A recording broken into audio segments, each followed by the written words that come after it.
ಯಾವುದೇ ಶುಭ ಕಾರ್ಯವಾಗಲಿ ಅಥವಾ ರಾಜಕೀಯ ಕಾರ್ಯಕ್ರಮವಾಗಲಿ ವಾಸ್ತು ಸಂಪ್ರದಾಯಕ್ಕೆ ಹೆಚ್ಚಿನ ಮಹತ್ವ ನೀಡುವ ಮಾಜಿ ಸಚಿವ ಎಚ್ ಡಿ ರೇವಣ್ಣ ಅವರು ಬುಧವಾರದಂದು ಅದೇ ಸಂಪ್ರದಾಯವನ್ನು ಕಟ್ಟುನಿಟ್ಟಾಗಿ ಪಾಲಿಸುವ ಮೂಲಕ ಗಮನ ಸೆಳೆದರು.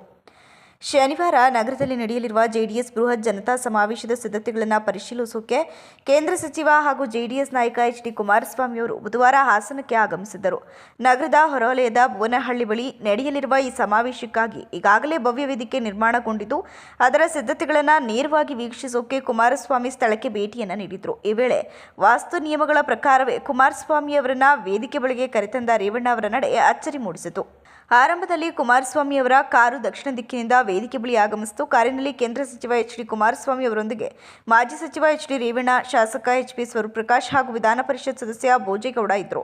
ಕಾರು ನಿಂತು ಕುಮಾರಸ್ವಾಮಿ ಇಳಿಯೋಕೆ ಸಿದ್ಧರಾಗಿದ್ದಾಗ ತಕ್ಷಣವೇ ರೇವಣ್ಣ ಅವರು ಕಾರಿನಿಂದ ಇಳಿಯದಂತೆ ಸೂಚಿಸಿ ಚಾಲಕನಿಗೆ ಮುಂದೆ ಸಾಗುವಂತೆ ಸೂಚನೆ ನೀಡಿದರು. ರೇವಣ್ಣ ಅವರ ಸೂಚನೆಯಂತೆ ಕಾರು ಉತ್ತರ ದಿಕ್ಕಿಗೆ ತೆರಳಿ ಬಳಿಕ ಈಶಾನ್ಯ ಮೂಲೆಯಿಂದ ಪ್ರವೇಶಿಸಿ ಪೂರ್ವ ದಿಕ್ಕಿನತ್ತ ಕಾರು ನಿಲ್ಲಿಸಲಾಯಿತು. ಪೂರ್ವಾಭಿಮುಖವಾಗಿ ಕಾರು ನಿಂತ ನಂತರವೇ ಕುಮಾರಸ್ವಾಮಿ ಕಾರಿನಿಂದ ಕೆಳಗಿಳಿದರು. ವಾಸ್ತು ಪ್ರಕಾರ ಪ್ರವೇಶ ಮಾಡಿದ ನಂತರ ಕೇಂದ್ರ ಸಚಿವರು ಸಮಾವೇಶದ ವೇದಿಕೆ, ಆಸನ ವ್ಯವಸ್ಥೆ, ಭದ್ರತೆ ಹಾಗೂ ಇತರೆ ಸಿದ್ಧತೆಗಳನ್ನು ಸೂಕ್ಷ್ಮವಾಗಿ ಪರಿಶೀಲಿಸಿದರು.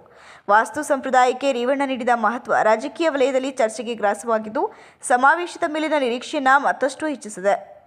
ಈ ಸಂದರ್ಭದಲ್ಲಿ ಜೆಡಿಎಸ್ ಜಿಲ್ಲಾಧ್ಯಕ್ಷ ಕೆಎಸ್ ಲಿಂಗೇಶ್, ತಾಲೂಕು ಅಧ್ಯಕ್ಷ ಎಸ್ ದ್ಯಾವೇಗೌಡ, ಜೆಡಿಎಸ್ ಜಿಲ್ಲಾ ವಕ್ತಾರ ರಘು ಹೊಂಗೇರೆ ಸೇರಿದಂತೆ ಪಕ್ಷದ ಮುಖಂಡರು ಹಾಗೂ ಕಾರ್ಯಕರ್ತರು ಉಪಸ್ಥಿತರಿದ್ದರು.